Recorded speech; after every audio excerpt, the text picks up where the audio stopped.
Salut les créateurs, aujourd'hui on va parler de Luminar 4. Ça fait un moment qu'on entend parler de ce logiciel sur internet, on voit de la publicité un petit peu partout. Skylum m'a proposé de tester leur logiciel, donc cette vidéo est sponsorisée par Skylum, mais je vais vous donner mon impression, mon expérience par rapport au soft, je vais vous le présenter, vous expliquer un petit peu comment il fonctionne et en quoi il pourrait ou pas vous intéresser selon le type de créateur que vous êtes et le type de contenu que vous cherchez à créer. Alors pourquoi on entend autant parler de la version 4 de Luminar, notamment la version 4.2 que je teste ici aujourd'hui, c'est tout simplement parce que Skylum, donc la société éditrice du logiciel, a ajouté tout un tas de nouvelles fonctionnalités basées sur de l'intelligence artificielle pour reconnaître automatiquement différentes scènes, différents objets dans vos photos pour vous apporter des outils sous la dénomination AI, Artificial Intelligence, donc intelligence artificielle, qui va analyser votre photo donc et vous apporter en un seul outil plusieurs types de corrections pour rapidement réussir à avoir un résultat qui soit cohérent et acceptable. Donc normalement, ça vous permet de gagner beaucoup de temps dans l'édit de vos photos et c'est ce qu'on va voir aujourd'hui ensemble. Je vais vous présenter différentes situations, différents outils qui existent sur Luminar. Et si vous voulez tester Luminar, un lien et une offre spéciale vous attendent dans la description. Donc allez jeter un coup d'œil, il y a une période d'essai. Donc testez Luminar de votre côté. Et si ça vous plaît pas, vous pouvez toujours revenir en arrière et ne pas payer. Sachant que Luminar 4 est proposé sous la forme d'un paiement unique à vie. Donc c'est pas ici un système d'abonnement comme on peut retrouver sur la suite Adobe et je sais que beaucoup d'entre vous sont un peu perturbés par le système d'abonnement, ce que je comprends tout à fait. Donc si vous cherchez un logiciel d'édit complet et même plus complet que d'autres puisque Luminar 4 propose des fonctionnalités qui ne sont aujourd'hui pas disponibles sur d'autres logiciels, et bien écoutez, on va voir ça ensemble, mais a priori c'est peut-être aujourd'hui, au moment où je fais cette vidéo, une des meilleures solutions qui s'offre à vous. Alors déjà, à qui s'adresse Luminar? Alors il s'adresse non seulement aux photographes qui cherchent à tout simplement développer, éditer leurs photos. Donc là, on est juste sur du développement, par exemple, sur un fichier RAW. Donc il y a cette partie-là qui est tout à fait faisable entièrement sur Luminar si vous ne souhaitez pas bénéficier de toutes les options d'intelligence artificielle dont on va parler tout à l'heure. Mais Luminar s'adresse aussi aux personnes qui souhaitent réaliser des retouches un petit peu plus poussées, notamment en termes de portraits au niveau des visages, en termes de paysages au niveau des ciels et des éléments dans les paysages. Donc voilà, ça c'est encore un autre aspect de Luminar. Et enfin, le logiciel s'adresse aussi aux personnes qui sont peut-être graphistes et qui souhaitent travailler sur des compositions photos encore plus complexes, puisque Luminar propose un système de calque comme dans Photoshop, qui vous permet du coup de superposer différentes photos pour les combiner ensemble et réaliser un vrai travail de graphiste. Alors pour le côté développement pur d'une photo RAW par exemple, vous avez forcément le choix là aussi de soit développer vous-même votre photo comme vous auriez pu le faire sur Lightroom, soit de laisser le logiciel le faire à travers donc ces fonctionnalités d'intelligence artificielle qu'on verra tout à l'heure. Bien sûr, la question du remplacement de ciel, d'optimisation d'un visage, de la peau, de la forme du visage, tout ça, ça peut porter à débat. Je vous vois forcément venir un petit peu dans les commentaires et vous avez raison, c'est un vaste sujet. Je ne suis pas forcément un grand fan de ce système de remplacement de ciel, ni de l'optimisation, c'est horrible de dire ça, de la modification des visages pour les rendre soi-disant plus élégants ou plus esthétiques. Ça porte à débat, forcément, chacun travaille ses photos comme il le souhaite. La vraie question qu'il faut se poser, c'est plutôt de savoir si, avec votre besoin personnel et potentiellement professionnel, si Luminar peut vous apporter un vrai plus ou tout simplement vous apporter les fonctionnalités de base que vous cherchez dans un logiciel de retouche photo de façon ergonomique, simple à utiliser et rapide dans un but aussi de rentabilité potentielle si vous êtes professionnel. Alors il faut savoir que Luminar n'est pas du tout présenté comme un concurrent direct de Lightroom, Photoshop, puisque le logiciel peut être utilisé de 3 façons différentes. Soit comme un logiciel vraiment de gestion de l'ensemble de votre bibliothèque, de votre catalogue de photos, un petit peu là comme Lightroom, vous allez pouvoir importer toutes vos photos, les classer, les organiser dans des collections, dans des dossiers, etc. et tout gérer via Luminar et du coup organiser vraiment tout votre workflow dans le logiciel. Ça c'est un aspect qui pour le coup ressemble beaucoup à ce que vous pouvez faire sur Lightroom. Soit comme un logiciel de développement, de retouche et d'édition de photos unique. En gros, vous allez pouvoir importer une seule photo, la retoucher, l'éditer et l'exporter sans pour autant chercher à la classer, à l'organiser dans un catalogue sur le logiciel. Là, on est vraiment sur une utilisation one-shot du logiciel, donc c'est un autre aspect ici qui est aussi possible si vous ne voulez pas forcément commencer à classer toutes vos photos et à organiser toutes vos photos sur le logiciel. Et enfin, la dernière possibilité, ça va être d'utiliser Luminar comme un vrai plugin de, par exemple, Photoshop ou Lightroom. On en parlera tout à l'heure rapidement. C'est très intéressant puisque vous allez pouvoir continuer d'organiser et de travailler avec Lightroom et avec Photoshop, notamment je pense à la bibliothèque Lightroom et bien sûr aux retouches que vous allez pouvoir faire sur Photoshop et quand même bénéficier de toute la technologie, toute l'intelligence artificielle proposée par Luminar en faisant un simple clic droit modifié dans Luminar et vous allez pouvoir comme ça apporter des retouches, bénéficier de toutes les fonctionnalités de Luminar tout en préservant vos habitudes de travail sur Lightroom et sur Photoshop. Bon du coup on va commencer à travailler et je vais vous montrer quelques exemples. Alors pour ce premier exemple, on va essayer de mettre en évidence l'intelligence artificielle de Luminar sur des photos un petit peu complexes à éditer. Donc là on est sur un contre-jour en basse luminosité, donc on a une grosse différence d'exposition entre le ciel avec un coucher de soleil au loin et le premier plan du coup qui est pas du tout exposé au soleil, donc qui est relativement sombre. Donc une photo ici avec beaucoup de contraste et en général ce qu'on va chercher à faire sur une photo comme ça, c'est de baisser potentiellement les hautes lumières pour récupérer des informations ici dans mon ciel. Quoique je suis plutôt bien exposé à ce niveau-là, donc c'est pas forcément indispensable sur cette photo, mais en général c'est ce qu'on va faire. Et ensuite forcément déboucher ici les ombres pour venir récupérer de l'information au premier plan. Alors dans mon cas, je ne vais pas utiliser cette méthode, on va dire traditionnelle, classique, à la main et un petit peu longue puisqu'il y a plusieurs curseurs à utiliser. Je vais me rendre dans AI Amélioration, donc l'intelligence artificielle ici des outils de base de Luminar, et je vais augmenter ici l'outil qui s'appelle AI Accent. Je vais vraiment aller à fond pour que vous voyez bien l'effet. Donc j'ai bien ici l'avant et l'après. Donc en gros, ce que Luminar va faire, c'est qu'il va pratiquement faire la même chose que ce que j'allais faire à la main, ce que je vous ai montré tout à l'heure. Alors dans l'avant-après, vous vous rendez compte que j'ai toutes mes tâches, mes saletés ici sur le capteur, sur l'optique qui traînent, hein. C'est une vieille photo au 5D Mark II qui doit dater de 2014, quelque chose comme ça. Enfin bref, donc j'ai aussi appliqué dans Luminar ici un effacement avec une gomme en fait pour effacer les différentes saletés. Mais peu importe, c'est pas le sujet. Donc ici voilà, on voit bien que Luminar a cherché à la fois récupérer des informations dans la haute lumière et en même temps et surtout ici déboucher les basses lumières pour apporter un bon équilibre dans la photo et me montrer un petit peu toutes les données qui ont été emmagasinées par mon capteur. Donc ça ne suffit pas, c'est un peu pâle en termes de couleur et de contraste, mais en tout cas c'est déjà très bien, j'ai déjà gagné du temps, j'aurais pu juste en 2 secondes réussir à avoir un résultat déjà relativement satisfaisant. Je vais ensuite pouvoir embellir un peu le ciel de façon intelligente, donc Luminar va plutôt éviter les nuages, va me rajouter un petit peu de saturation, de vibrance, de contraste et dans le ciel. À savoir que Luminar sait très très bien détecter l'ensemble du ciel, hein, pas que la partie bleue du ciel, mais aussi les nuages. Il arrive très bien à délimiter la photo, les différents éléments d'une photo. On le verra dans l'exemple suivant à travers un remplacement de ciel. Et ensuite, on a ici un paramètre d'intelligence artificielle de structure qui va nous permettre d'apporter une sorte de texture, de contraste, même un peu peut-être de clarté. Voilà, un ensemble de choses qui vont apporter beaucoup plus de piqué, de profondeur dans notre image. Donc on va vraiment exagérer, voilà, comme ceci. Alors on va limite tomber dans un effet un peu HDR que je n'aime pas trop, mais en tout cas on est là pour tester et voir les possibilités. Donc c'est pas forcément non plus trop désagréable. Et donc on a bien le avant, le après. Vous avez vu, pour l'instant j'ai touché à 3 sliders, à 3 outils. Donc ici, dans amélioration, ces deux-là, et ici, seulement celui-ci, et j'arrive quand même à passer de ça à ça très rapidement. Donc ça va être déjà un des gros points forts de Luminar et de son intelligence. Ensuite, je vais avoir d'autres améliorations ici intelligentes, ajouter une teinte heure dorée un petit peu à ma photo. Donc sur cette photo, ça ne se voit pas forcément de trop, même si on se rend compte quand même que c'est subtil, même si j'exagère, pardon. On n'est pas du tout dans le même effet que si j'avais tout simplement réchauffé ma photo avec la température de couleur. En faisant ça, j'apporte une teinte jaunâtre, je modifie la température de couleur de l'ensemble des pixels, de l'ensemble de ma photo.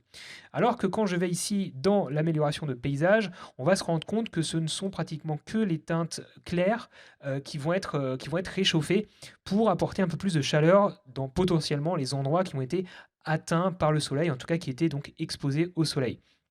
Donc c'est plus subtil, c'est très agréable, on peut voir un avant, un après, j'ai réchauffé ma photo, c'est très agréable. Ensuite, on va avoir une accentuation de feuillage qui va nous permettre de faire ressortir, je vais exagérer, ça va être horrible, horriblement moche. Regardez là, la faiblesse du capteur ici du 5D Mark II, quand même, c'est un capteur qui se fait un petit peu vieux, et surtout qu'on a beaucoup débouché les ombres, mais peu importe, vous voyez un petit peu l'effet dans l'accentuation de feuillage. On vient, en fait, c'est comme si dans l'onglet étalonnage ou l'onglet TSL de Lightroom, on venait pousser un petit peu la luminance des jaunes et des verts. C'est à peu près la même chose dans ce que ça fait, hein, je dirais. À savoir que si cette teinte verte, qui n'est pas du tout élégante sur une photo en général à travers un capteur numérique, si cette teinte-là vous plaît pas, vous pouvez aller dans les réglages avancés ici et hop, changer un petit peu la teinte des verts et des jaunes pour donner quelque chose d'un peu plus orangé.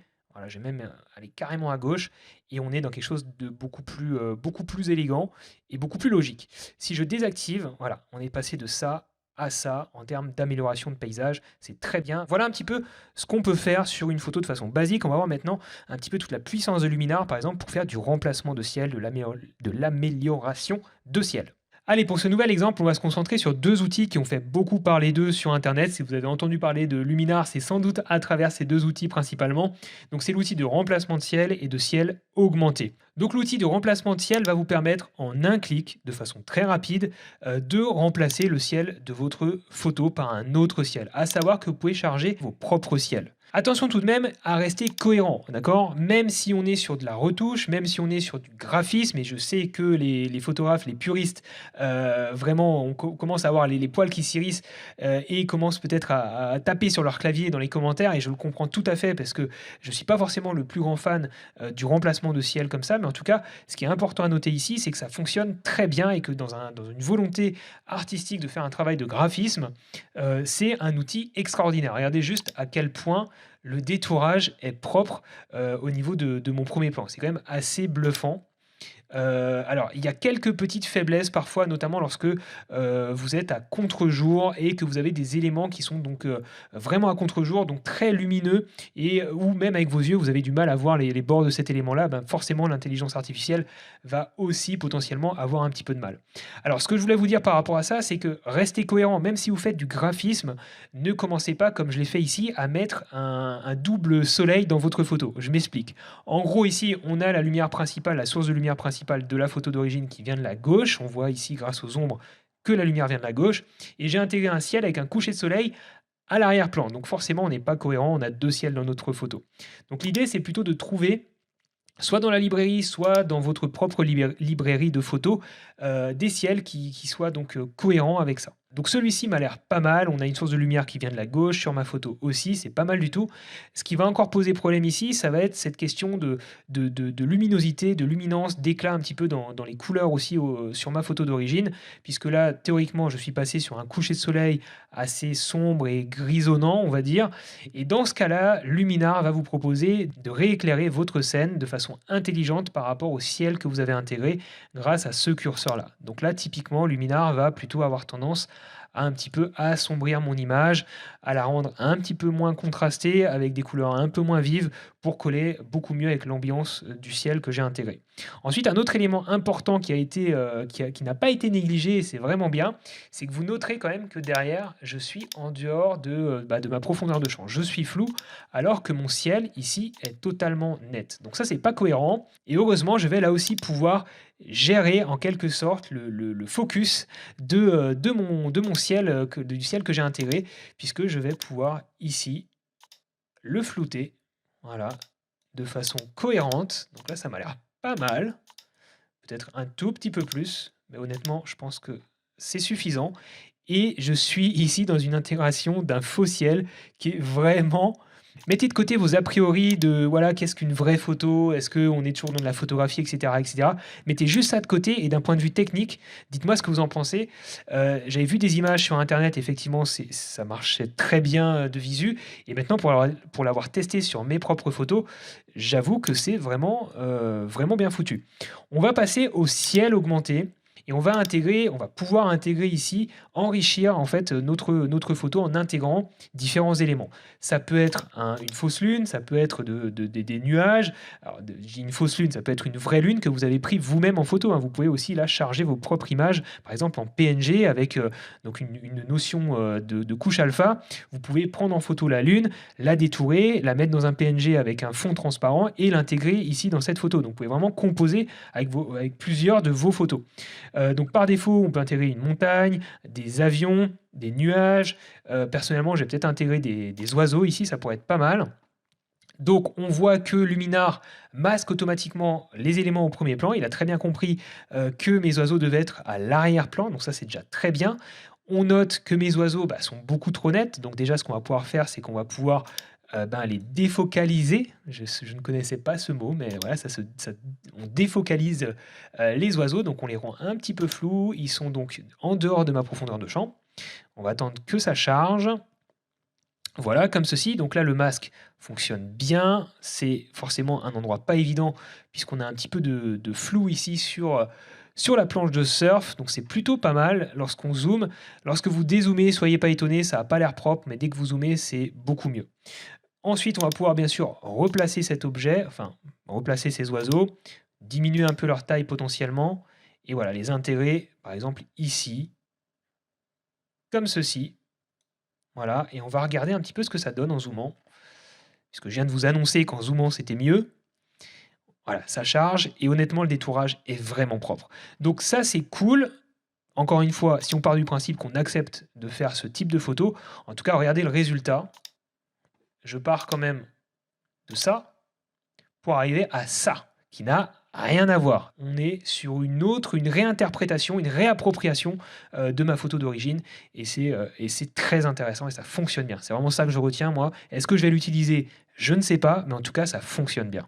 Alors pour ce troisième exemple, on va regarder un petit peu ce que Luminar propose en termes de retouches, d'amélioration entre guillemets, de visage, de portrait.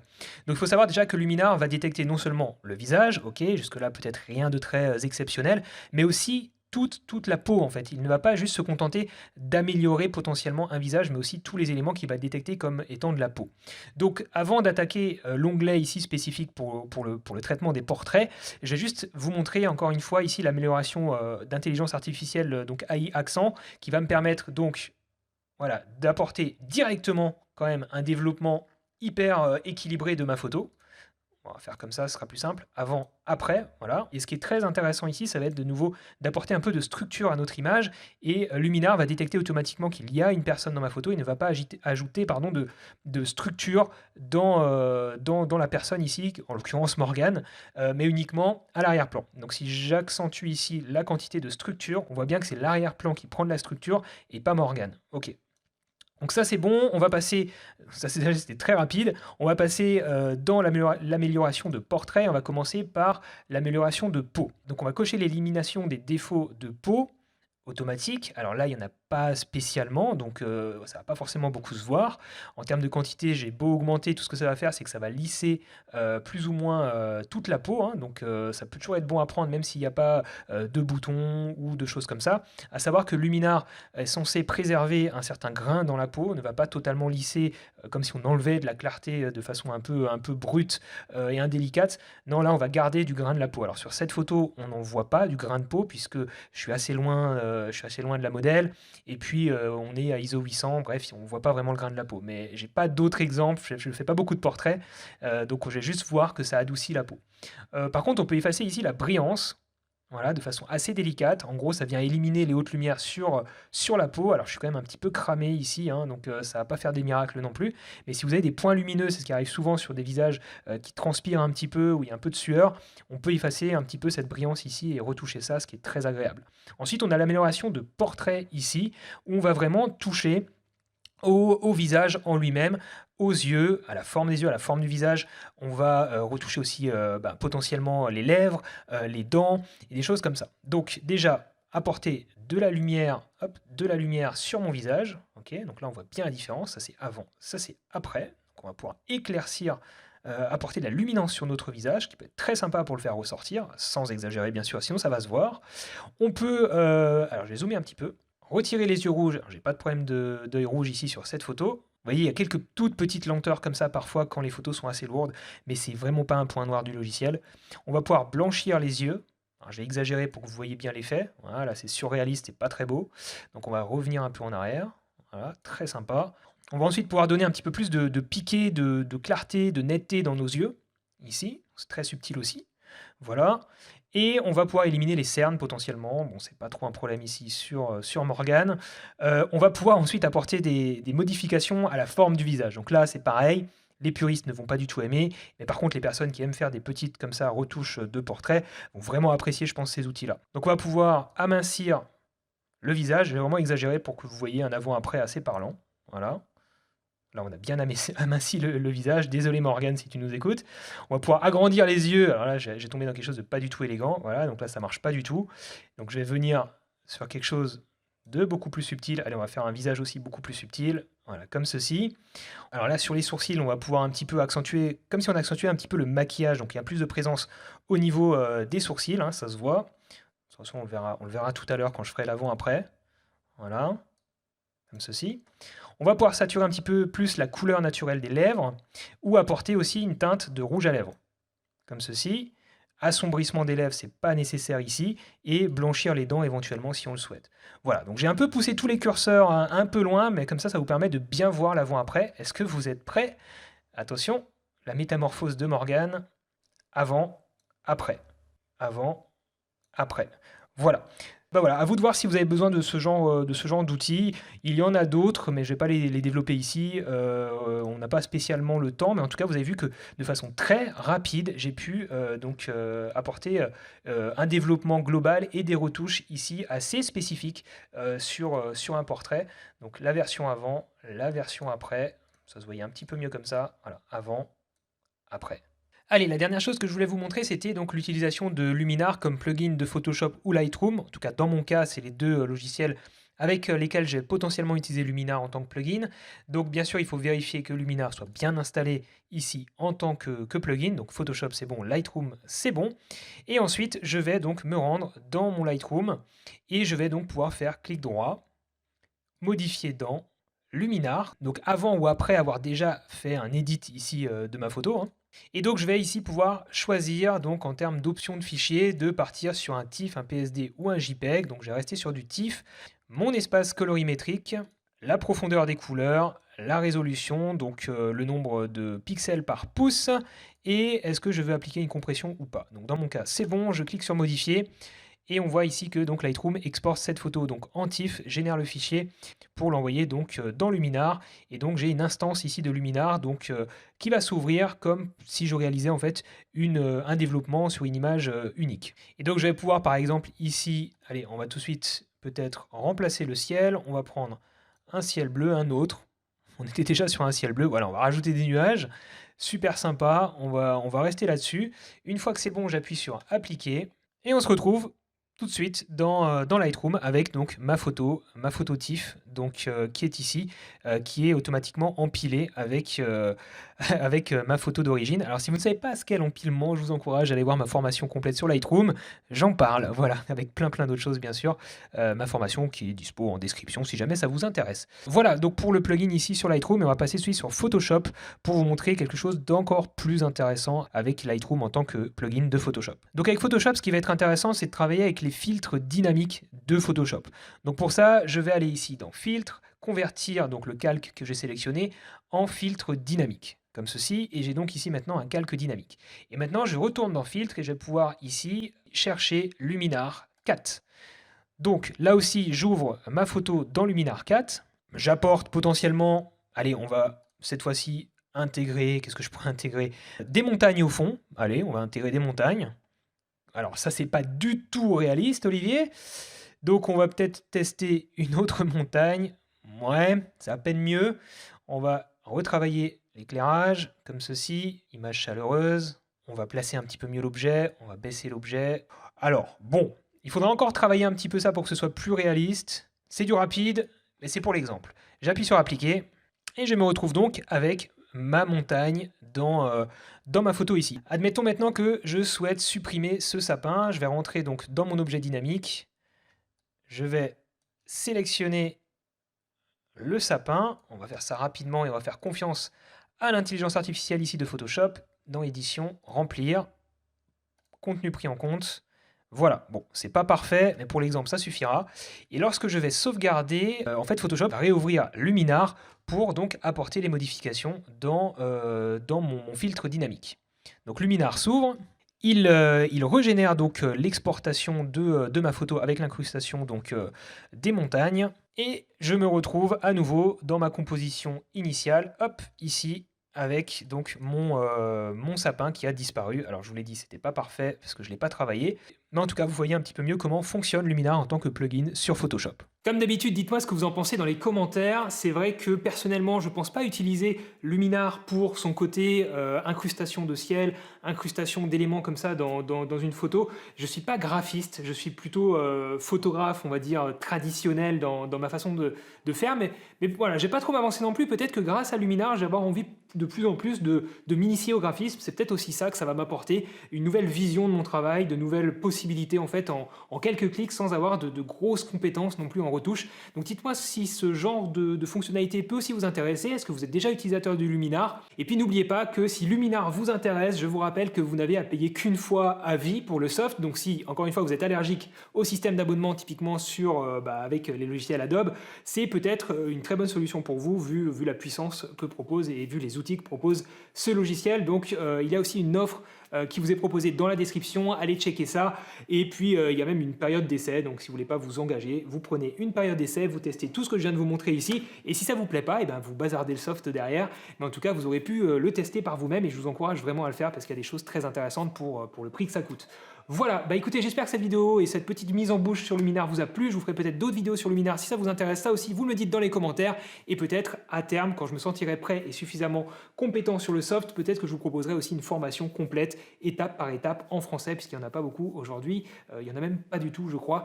Donc si ça vous intéresse, pareil, dans les commentaires, vous savez faire. Merci beaucoup, n'oubliez pas de vous abonner si vous êtes nouveau sur la chaîne. Et à très bientôt les amis, faites de belles photos, faites de belles vidéos. Ciao!